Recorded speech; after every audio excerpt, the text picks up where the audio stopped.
India news में आपका खैरमकदम है।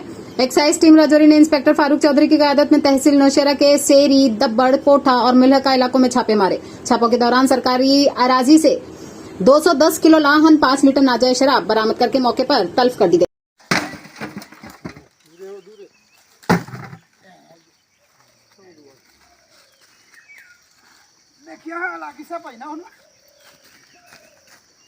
ऊपर लगा था ना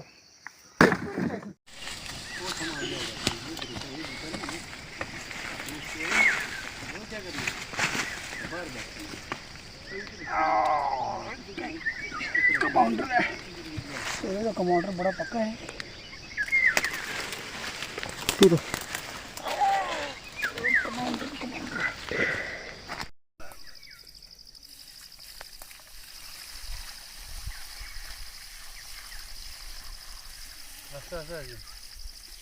सारी बंद कर वीडियो